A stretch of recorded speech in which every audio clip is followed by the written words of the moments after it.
reporter, and welcome to our third installment of Politics Aside. Before I introduce our speakers, allow me to take a moment to tell you what Politics Aside is all about and why I'm doing this. Based on many years in business, politics, and elected office, I've had the extreme honor of meeting fascinating people all over the world who are doing interesting things and really making the world a better place. Politics Aside consists of a series of interviews, and it's my way of sharing some of the experiences and people I've been privileged to encounter along my journey. You'll hear about many different subject matters, and all I ask is that you sit back, please put politics aside for a moment, and soak up the inside scoop on things that may be of interest to you. So now I'd like to introduce our honored guests on this episode we're calling Political Polling, Trust or Bust. With us today, our special guest, Mr. Glenn Bolger of Public Opinion Strategies, co-founder and one of the top Republican strategists and pollsters in the country, if not the world, right, Glenn?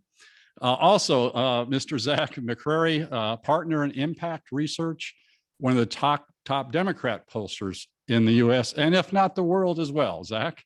I do really appreciate you being here. Now, full disclosure, Glenn and I have been friends for almost 20 years, and we've been in a lot of circumstances in politics. And I want to thank you, Glenn, for holding my hand for so many years. Also, besides being a friend, as I mentioned, Glenn is a leading Republican strategist and pollster, worked for 11 US senators, 7 governors, 50 members of Congress, and has been awarded the Pollster of the Year. And not for this session, but someday I'd like to ask which of those groups have the biggest egos, Glenn, but we can save that for some other time, right? Yeah, also, in full disclosure, Zach, again, one of the top Democrat pollsters and strategists, worked against me. And I got to tell you, I would love to have heard what you guys were saying about me back on a Friday many years ago. I'd like to be a fly on the wall, but in all seriousness, Zach, I appreciate you being part of this, and I appreciate your input. And again, look forward to some of your stories as well. So Zach, as I mentioned, top Democrat pollster and strategist, over 15 years in all levels of government, from the White House to Congress, the legislatures, and city halls across the country. Zach has helped elect President Obama and President Biden, plus partners with many labor unions, major corporations, and nonprofits. And we do appreciate you being here, Zach. So, having said all that, the first question that comes from me, and we'll have a number of questions that we'll walk through that have been presented by individuals prior to our recording today. But the first one, I guess this for Glenn, you know, Friday. There's this special Friday in an election campaign. And I remember well, every Friday before Election Day on Tuesday, I would hear from you. Tell me about that infamous day of Friday, what it means to a candidate and what happens on the Friday before an election. Please, Glenn. I'm sure. Well, the first thing I have to do is on that Friday is defeat the urge to throw up, because that's oftentimes kind of where the rubber meets the road between what our final survey shows in many cases, like in your races. Our last interviewing was done Thursday night before the Tuesday election. And there's, look, there's no kidding. There's a lot of pressure, to make sure the data is right, and also to make sure you're giving the right advice for the last few days of the campaign, because that does have an impact in a very close race. What a candidate says, where they go, what they do can really impact what happens. Doesn't always, but look, some cycles, there are really 3 kinds of election cycles. There's the ones where it's really good for your party, like in 1994, 2010, and then there's the ones that are really bad, like 2006, 2008, 2018, where, it's like, okay, who can we save? Because I always work on a couple of campaigns in those bad years where a candidate is expected to lose, but they pull it out. And that's a really satisfying feeling. But then there are also campaigns where it's going down to the wire. You don't know whether this is going to be a big year for Republicans or Democrats. Usually when you don't know, that means it's going to be, very close, not that many shifts in terms of seats controlled in the House and Senate races and governor's races and what have you. So that's the first thing. And the second thing is, what can I tell the candidate and the campaign that will help them maximize that final 72 to 96 hours that they have? And what, is anything going to make a difference? And what are those things? Where should they go? What should they be focused on in terms of their message to voters? So it is a very stressful day, as you well remember and alluded to, but it's also one where once that day is over, it's almost, there's very few campaigns, especially these days, given the number of early voters, where you poll through the final weekend. Thank you, Glenn. And, good and bad and ugly, you were always spot on with my races. So thank you. And again, for your friendship. And again, Zach, I want you to know that Congresswoman Titus and I, she, as you know, she happens to this day, and we work together quite frequently. So again, I appreciate your input. So we try to back into campaigns, right? And if we're talking the political side of polling and strategy, and if I recall, we look at election day of this year, right? And then we move backwards. So assuming we're now in March, right, of 2022, we have an election coming up in November. Strategists such as yourself and campaigns and candidates are looking at this whole year, but really starting in November and moving back.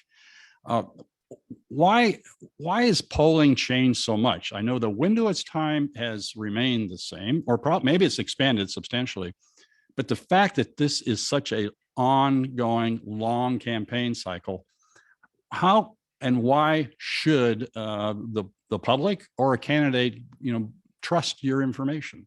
What is it about your information that makes you different than everybody else? Well, I'd say, and I do think that you're right, Congressman. It's never been easier or cheaper to poll the wrong way. There's a lot of new tools out there that anybody, can put up their own shingle. And we see that a lot of times. Never been easier or cheaper to poll the wrong way. And at the same time, never been more complex and expensive to poll the right way. So pollsters are really getting it from a lot of different sides as technology has changed, as the tools that we've used. When I first started, we exclusively reached people by landlines, and we saw that started to change.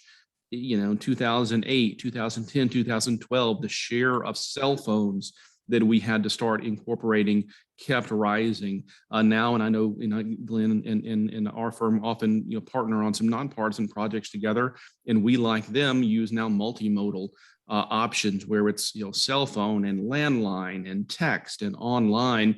It's never been more difficult to fully get a representative sample of the electorate, and there's a whole host of things that go into that. I do think as pollsters, we are continuing to innovate, continuing to try to fix some of the bugaboos that have reared their head over the last couple of cycles, which we can talk about a little bit more. And I do think there's fundamentally maybe a disconnect between what campaigns do, the type of polling campaigns utilize, and what we often see in the media. In the media, it's just, is Biden a little ahead? Is he a little behind? Is the Biden job approval, get a little bit better, got a little bit worse?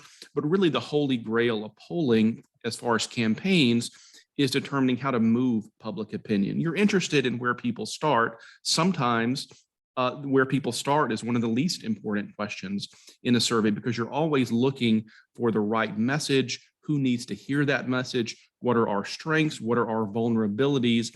And the holy grail is moving voters, moving consumers in some other cases. And that's really the role that polling plays in campaigns, is as an efficiency tool. What is the right message? Who are the right targets to help allocate and utilize the campaign's very limited resources?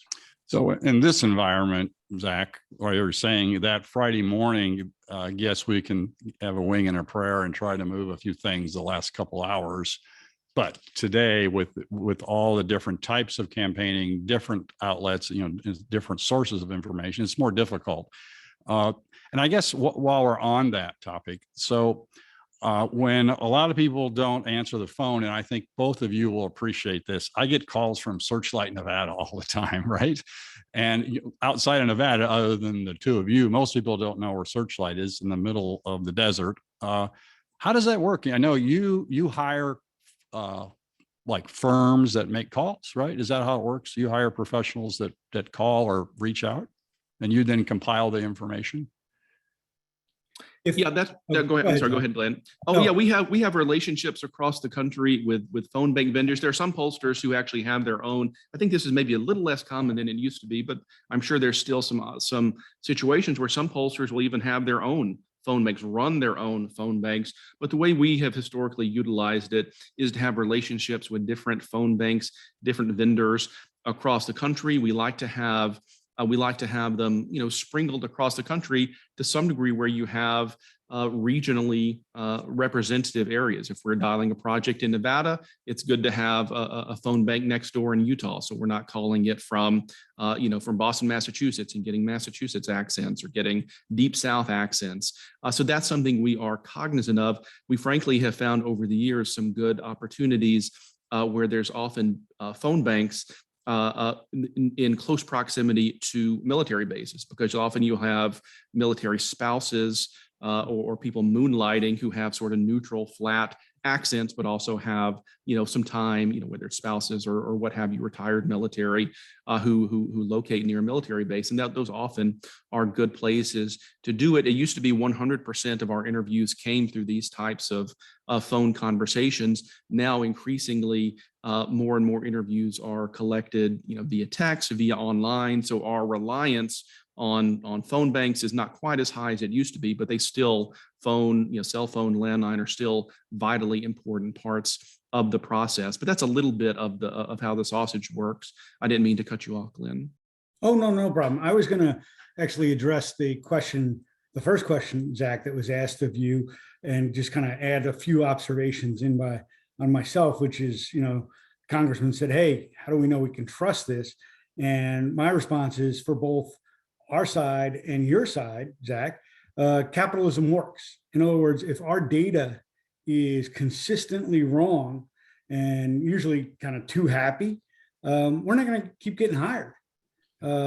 So we have to, there's a lot of pressure on both, on political pollsters, because oftentimes I'm asked when I talk to, university students or what have you, how do, don't you want biased results? No, we don't. We need to tell people where things are so they can make decisions. I always like Excuse me, Glenn. There were times I wished you were more biased, but I'm sorry to interrupt. Go ahead. Yeah, no problem. It helps you spend the rest of your money in the campaign more intelligently. And basically, good polling helps you with message and targeting. And the message is, what do you want to say? And the targeting is, who do you want to say it to? And if you get that out of your polling, then that goes a long way. Now, again, you can take a great survey, it's right on the numbers, but if they're really mad in 2018 at Donald Trump, doesn't matter what you do, some people are going to just go down, particularly in suburban districts then.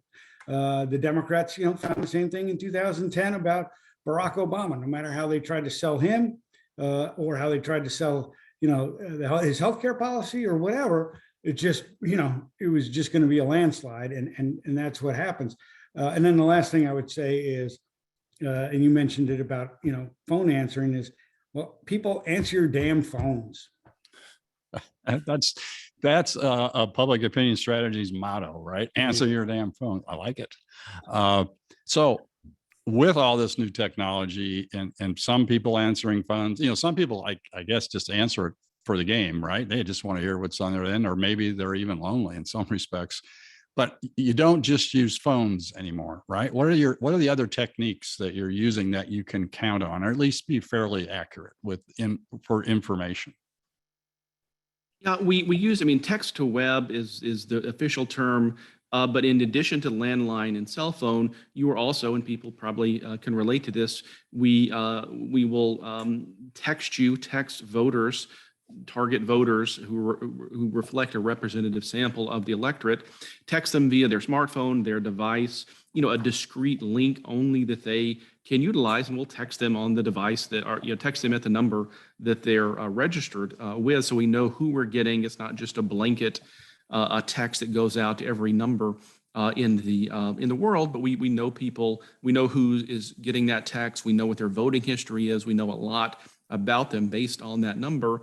And occasionally you will do a simple version that's just respond via text, 1 for Biden, 2 for Trump. More often than not, we're asking you to click a link, and it's going to via your smartphone, via your tablet, via your laptop, going to a little longer form online survey that largely is similar to what people would be asked to complete via the phone.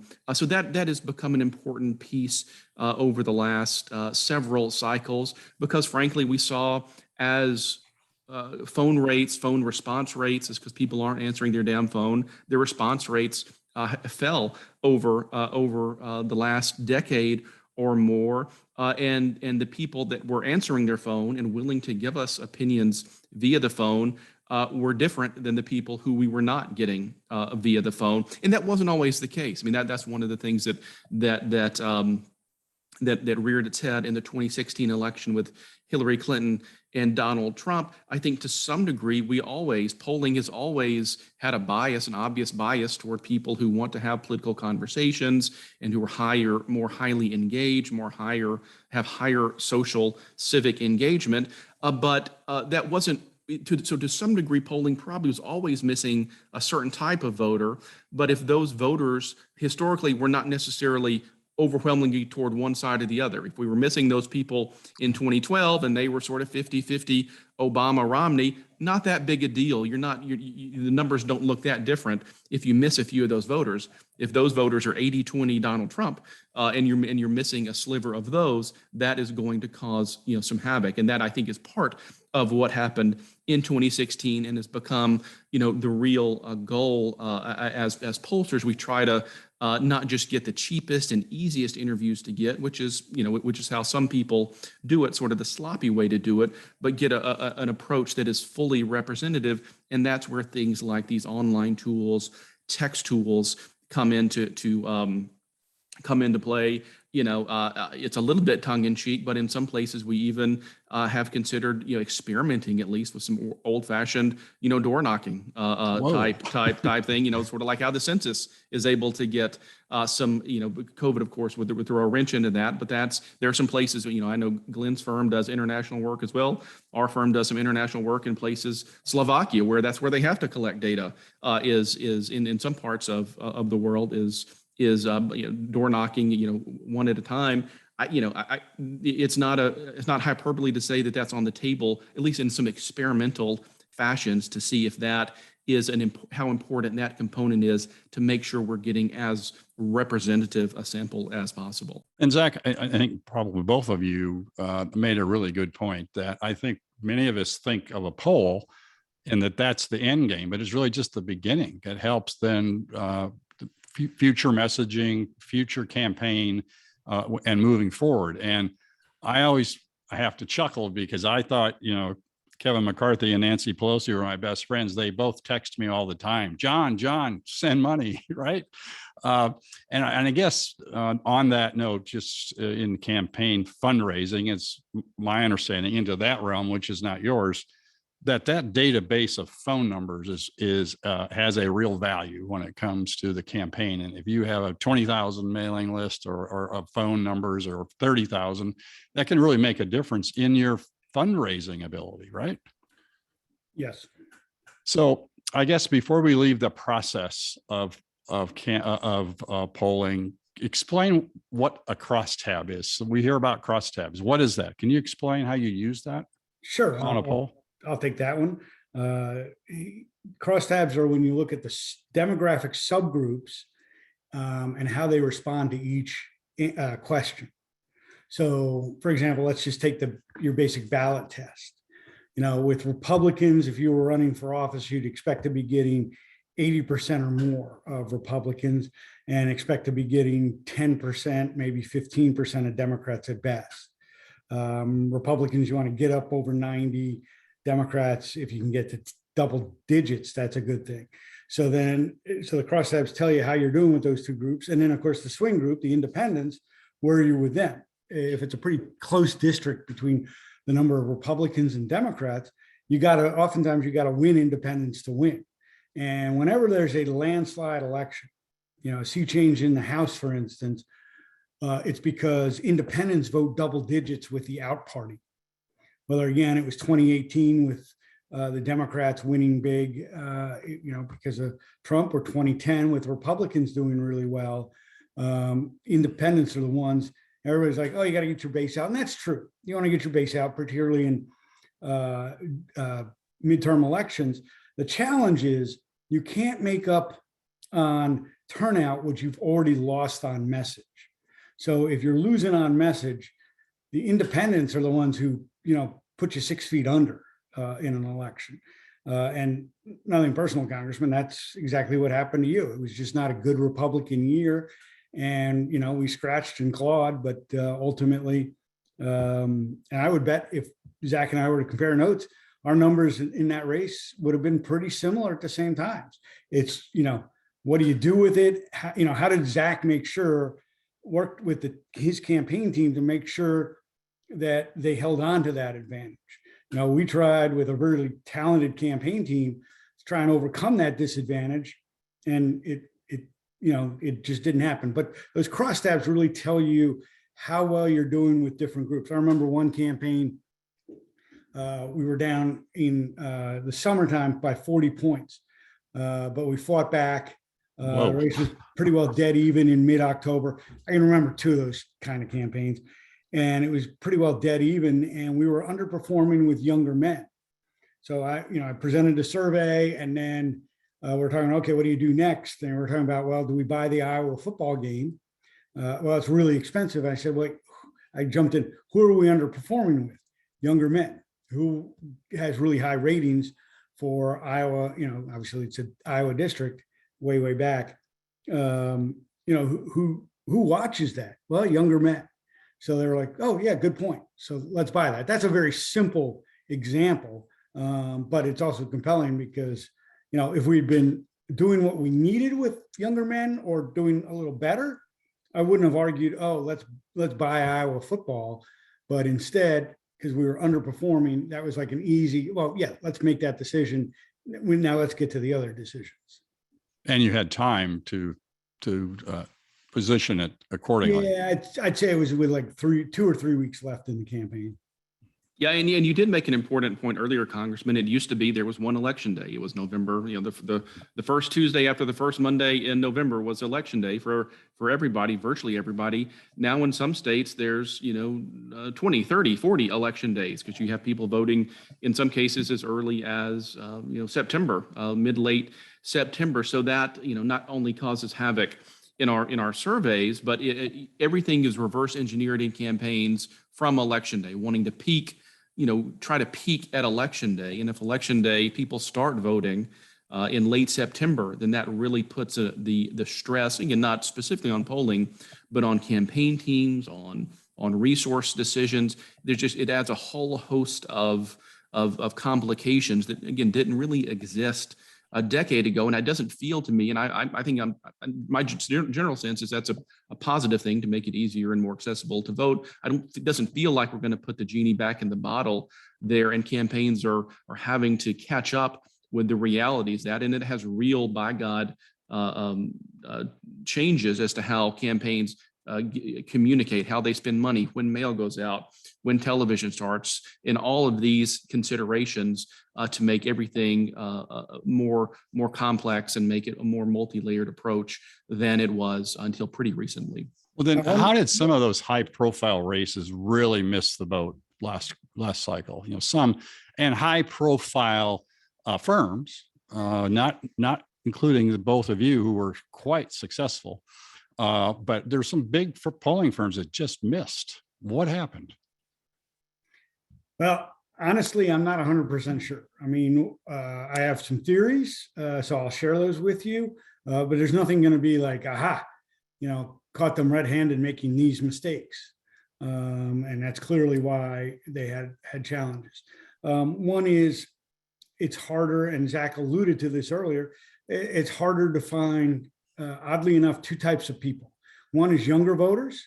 And I think that when Republican polling misses the mark, it's because we don't have enough younger voters in our samples. I mean, I remember having arguments that, we just didn't, with other pollsters and groups that hire multiple pollsters. I'm like, there's just not enough younger voters in this sample. I mean, more than 20% of the vote's going to be cast by younger voters. So we quota for younger voters. Another thing that we pay close attention to is making sure we have plenty of blue collar voters, or, and to put it in another way, voters without college educations.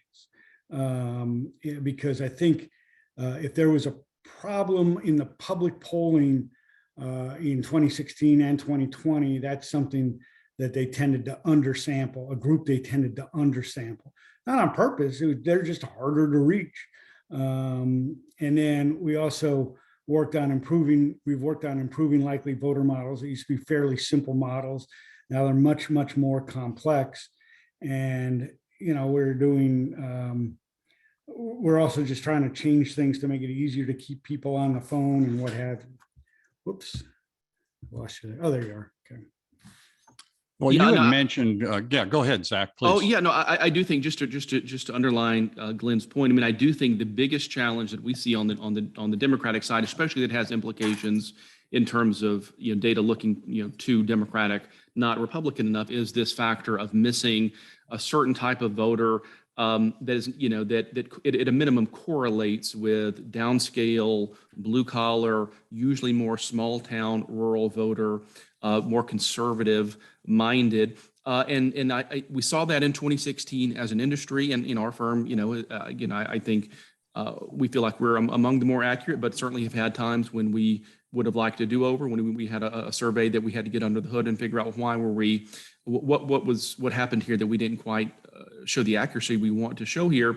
In 2016, there was this idea, which I think was true, that a lot of the public polling was not reflecting enough non-college, non-four-year college respondents. And largely by 2018, 2020, most pollsters who were trying to do a good job weren't making that same mistake again, but that wasn't necessarily solving the problem. Even the people you could get in a survey, even the people you were more deliberate about getting, who were blue collar voters, were sort of different than the blue collar voters you were missing. So that continues to be a problem. There are some people, and I think this is a little Pollyannish, but some people who think, well, this is just a Trump phenomenon, that if Trump ever exits stage right, that we will sort of go back and some of those voters that have been animated by Trump or that are behaving differently by Trump sort of come back into the fold. But that is, I think, sort of the real difficulty in polling, is that the people who take polls are just fundamentally different than the people who are not taking surveys. And there's a certain type of voter that is, that does correlate with lower educational attainment, but is just not as engaged, lower social trust, lower civic trust, that is just more difficult to get. And that is why I think if those voters are not being reflected, those were Trump's wheelhouse in a lot of ways that I think were playing havoc, especially in the Midwest, maybe a place like Maine, where it's a pretty white state, a pretty downscale blue collar state. The other thing that I think a lot of people don't think about is pollsters, even if you get all of those things right, which are difficult, you still have to gaze into your crystal ball to say, well, what is the electorate going to look like? In the Georgia runoffs, which we were active in 2021, where Ossoff and Warnock Excuse me, Zach, you mean like today compared to the way it's going to look in October? Is that what you mean? Right. Yeah, exactly. I mean, you have to make some assumptions that go into surveys, into the sample you're looking at. In those Georgia runoffs, reasonable people could disagree that, okay, well, we think the electorate will be 28% African-American. And somebody else could say, well, we think it's going to be 30%. Somebody would say, 31%. And there are other factors at play as well. The younger voters, Glenn mentioned, will younger voters be a little overperform? In some cases, we see voters of color, younger voters underperform where we would like to see them. So to some degree, you're having to gaze in the crystal ball to anticipate what the turnout will look like. And if you're doing that, there's always a risk that that you're gonna that even well-informed speculation, could not be borne out. So I think that is one of the underappreciated things, that even if you get exactly the right voters to talk to, if there's surprises in who turns out, then the numbers are going to look like they went awry, even if the nuts and bolts of it were sound.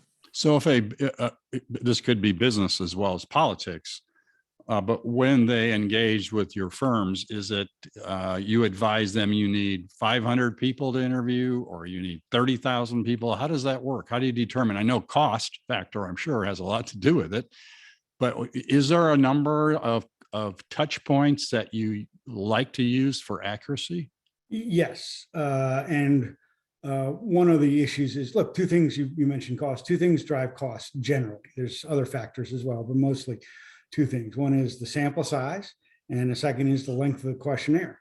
Obviously, a 7-minute survey is less expensive than a 20-minute benchmark, is less expensive than an 11-minute brush fire. And typically for House races, we'll do 400 occasionally, depending on the race itself and the fundraising situation, we'll go up to 500. Because guess what? The more interviews you have, the better your subgroup cell sizes are that you're making key decisions about. So you can, split the data a little bit more ways. For statewide campaigns, it depends on the size of the state. California and Texas, it's either 800 or 1,000. A smaller state, it's 500. Some states are 600. Others are 800. So, and yeah, some of it's driven by budget. There's no question about it. Campaigns want to do the best they can, but they also have to kind of keep it to a certain point. It's easier to do larger cell sizes for incumbent races, for instance, because they generally raise more money. It's not always the case. I got to believe, for example, that Zach in 2018, in October, you were probably increasing the size of your sample because Democratic campaigns had so much money rolling in, they could barely spend it fast enough. And I know this because I've talked to a bunch of Democratic consultants who shared that anecdote.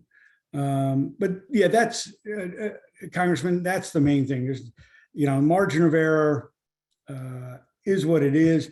It's really, I like to do bigger sample sizes for the subgroups, but at the same time, I'm also cognizant of, this is a challenger race or this is an open seat race. We only have so much money.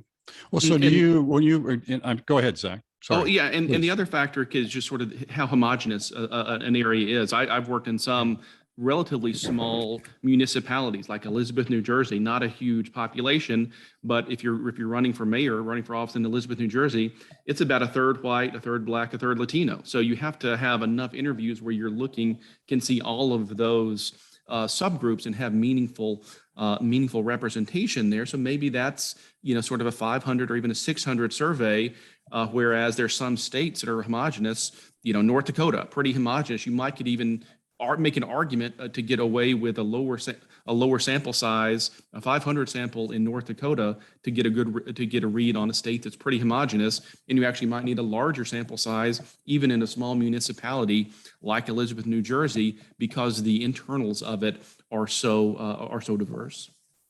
So when you want 500 or 400 or 600, does the phone bank companies, whether internal, external, do they maybe have to do 1,000 calls to get 500? Is that how it works? Or is that you want 500, right? Yeah, you want to complete the 500, but the number of dials to get to 500 is off the charts. I don't know off the top of my head these days what it is, but it used to be when I first broke into polling in the mid 80s that you would want 3 numbers for every complete.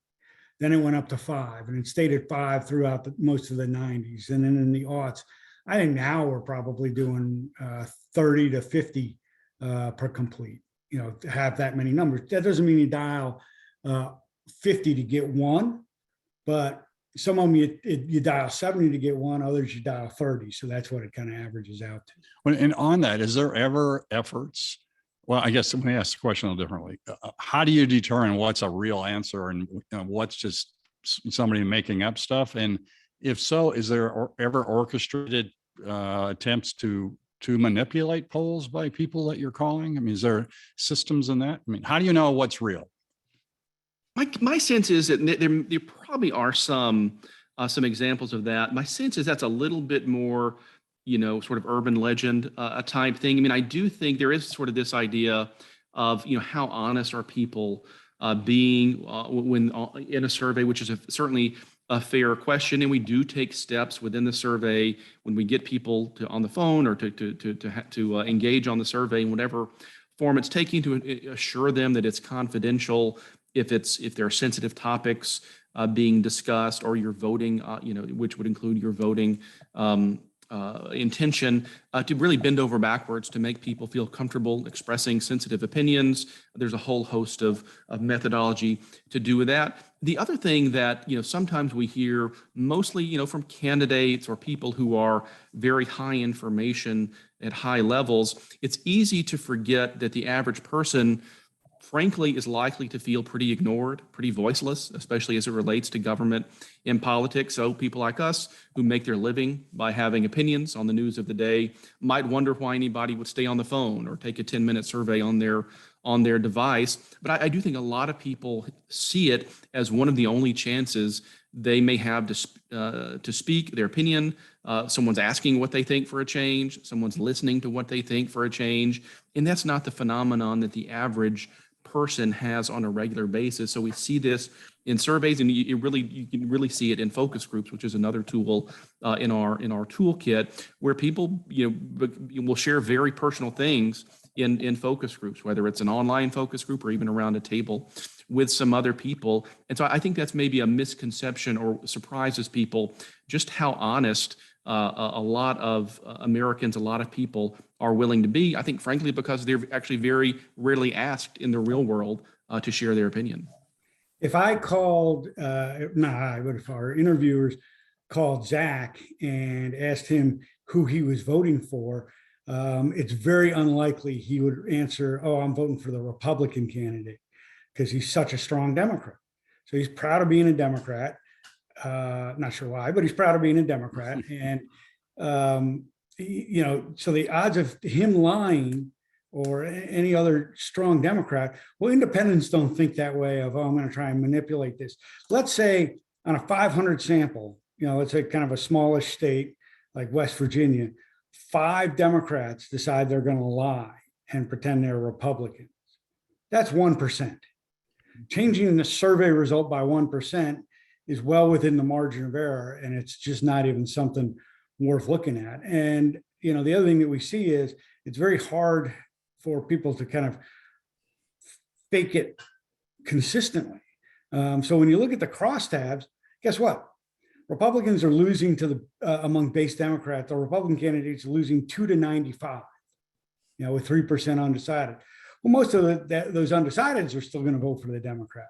They just didn't know enough about them or whatever. And the same way with Republicans. So the data tends to be very consistent, across the line. So I'm skeptical of the manipulation. Yes, 1 or 2 people per survey might do that, but that has this much impact, 0, not 3, this much impact on the survey results. And another question we sometimes get along a similar line, especially with online surveys or ones on your phone, is, okay, well, people are just sort of clicking through, randomly, just trying to get through the survey, and they're not really paying attention. They're not digesting it. But you can build in what our firm at least called attention questions, where, 2 or 3 or 4 times throughout an online survey, you say, to proceed with the survey, click, the number 2 out of 10, and there's 10, at a 10-point scale, various things within there to sort of capture people and make sure that they're slowing down, and it's not just somebody, clicking randomly, not somebody just clicking the first option on every question. So you're getting, some quality control, that it's not just sort of a randomness and people trying to race through a survey without any regard for their actual opinions. We just have a few more moments and a couple of questions. I think one from a business perspective, as we have a lot of friends that call in and that are a part of this and in our business world as well. What's the difference between, political polling strategy and business or nonprofits or policy? Well, there's a lot of similarities, and I'll try and keep it brief so that Zach can weigh in as well. But again, the goal is, how do we win our issue? How do we win this public policy fight? How do we convince voters to be on our side? And by that, we're not doing a biased poll. What we're doing is testing messages to see what works. Why would anybody spend money on messages that the voters flat out reject? I'll give you a quick example, then turn it over to Zach for his input. Many years ago, back in the mid 90s, we were brought on by the cellular telephone industry of America. It was the whole kind of cancer, cell phones cause cancer scare. And what we found was the argument, one of their longstanding messages was, this is technology that was developed going in at World War II so that they could communicate, the troops could communicate with each other. So this has been around a long time. Nobody believed it. That just got flat out rejected. What we found was doctors wearing white lab coats, they were credible spokespeople. They're the ones who people were looking towards, not some sort of history lesson where they're like, yeah, that's not even true. That couldn't have happened. Zach, sorry. Yeah, I mean, the other thing I'd say we've talked about, and they are real, some of the challenges facing polling, but there's actually some upsides to what we've seen with social media and some of the tools that have been developed that I think are especially able to be leveraged for corporations and folks with more narrow interest, which is you can have much more specific subgroups you're looking for that you can target, that you can compile.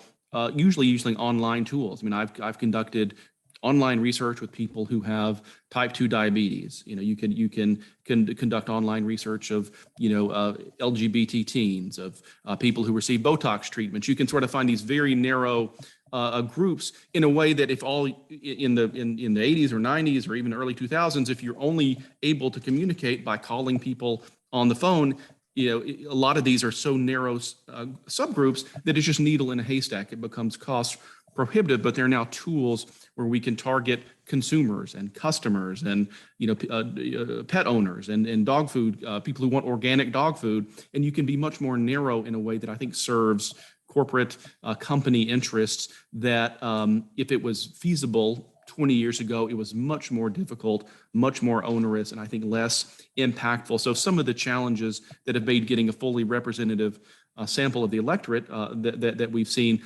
also are meaning we have better tools to go get more narrow slicing and dicing of the not just the electorate, but of the public that I think serves a lot of other entities well.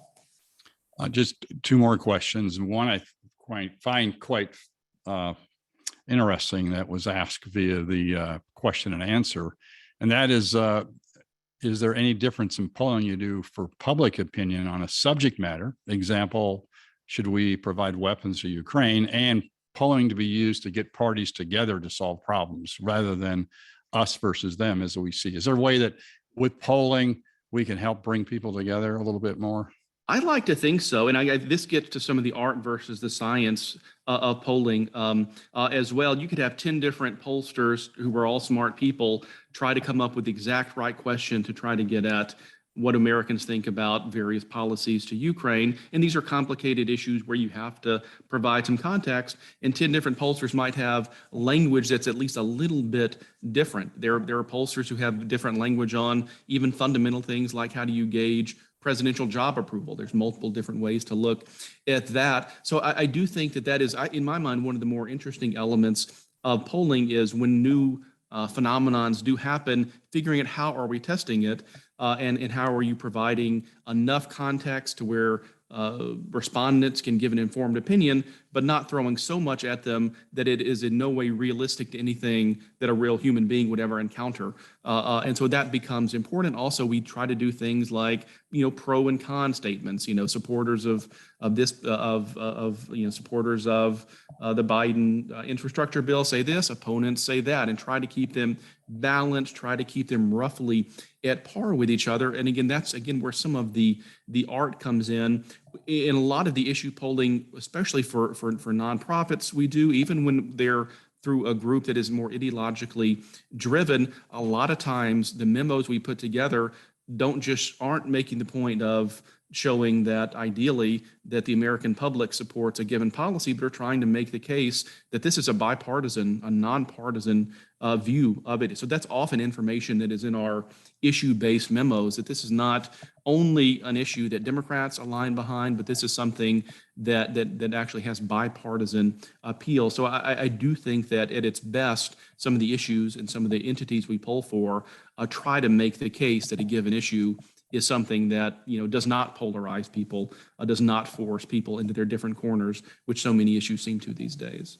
Once, someday for a future virtual webinar, and hopefully you'll join us again, I'd like to talk about, how cable media in certain respects uses selective pieces of polling, of course, and they're masters at it. But again, the media and the good, the bad, and the ugly, that's for another time. I think, to kind of bring this to a close, two things. First, Zach, what's it like working on a presidential campaign? That has to be amazing. And you've been involved at least two that I know of. What's it like? Sure. Yeah. And I'm sure, I know Glenn has worked at presidentials as well. It is a very difficult. I mean, first of all, you just have to have multiple pollsters on presidentials, especially these days. I think maybe at some point that was not the case, but we're usually part of polling teams in that regard. And presidential races are one of the only times that we're actually keeping an eye on the national climate as well. Usually it's state by state or district, and of course the electoral votes are what matter in electing a president as well. But you're actually, we actually usually do try to pay attention to some of the national numbers as well. But it is the good thing about presidential races, and it's also the bad thing about presidential races, is there's so much earned media. It's really the only type of race these days where earned media really moves the needle. It's so difficult for a member of Congress, even governors or senators often, to move the needle with earned media. Paid media has to carry the day, whereas we see that in a presidential race, you get enough attention to where the message of the day, a campaign who decides to drive something in their earned media, can actually move numbers. And I think that's exciting from a campaign perspective, and puts more onus on the polling and on the research to try to guide the campaign, day to day, week to week, in a way that is just not feasible, frankly, in most down ballot campaigns. I think, paramount as we come to conclusion, one of the questions is, from those that send in questions in advance, Republicans need to make up 5 seats in order to take back the House. How do these odds change in recent months? What, I guess, in a bigger picture, this is March 23rd. What are you sensing is going to happen over the next few months going into November? Well, everybody talks about, well, first of all, it's a bad situation for Democrats. And I don't think Zach would dispute that. The question is can something change between now and then to change the arc of the election? And it's certainly possible, but it doesn't happen very often. Usually a first-term president who is in trouble in January of the midterm election year remains in trouble. It's very hard to dig themselves out. And I think to give him credit, President Biden's doing a fine job on Ukraine. But the problem is that's not home. And, George H.W. Bush in 1991 and 92 came under fire from Democrats for caring more about, what's going on overseas than here at home. And Biden, I don't think is there yet. But if that's what the Democrats say is, hey, look, he's doing a great job on Ukraine. Yeah, but what about inflation? What about gas prices? What about all these other issues that are, the fact that you said you'd wipe out COVID and who knows when the next flare-up's going to be. I think that makes it a very difficult election year for Democrats. I do want to put in a quick plug, and that is for your listeners. Find Zach's podcasts. They're very interesting. He interviews political professionals from both sides of the aisle, great stories, great background and stuff like that. If you like what the congressman is doing on this, You'll also like what Zach does on his podcasts. Well, no, you're very kind, Glenn. And Glenn was one of my early guests. I tried to talk to both Democrats and Republicans, and Glenn was one of my most popular conversations. I can't disagree with Glenn that Republicans are favorites to take the House. You look at Biden's job approvals in the low 40s, usually that translates to double-digit gains. With the out party.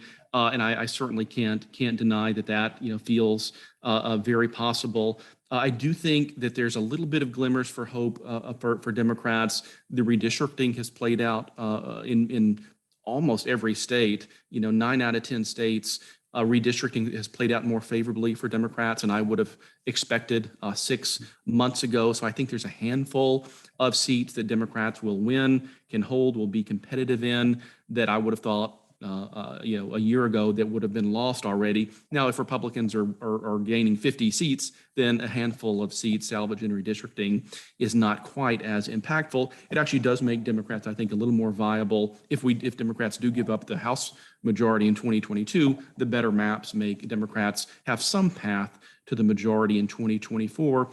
The other thing I do think what would keep me up if I was Republicans is more on the Senate side, where a lot of these Republican primaries are messy, and I think there's been some recruiting flubs on the Republican side. If Republicans are relying on a wild card like Herschel Walker in Georgia to flip a seat, the Arizona seat, which should be ripe, is a mess. Republicans missed big recruits in like New Hampshire, for example. The Republican primaries in Ohio and Pennsylvania are messes. The one Republican the one senator who Republicans probably would have soon retired is Ron Johnson in Wisconsin, because he's a serial foot and mouth politician, and he's the one incumbent in a tough seat who's actually running again. So in a wave year, you don't have to be a brilliant candidate to win election, but that would keep me up a little bit. We've seen in 2010, and in states like Nevada, for example, where Harry Reid hung on in 2010, which certainly is has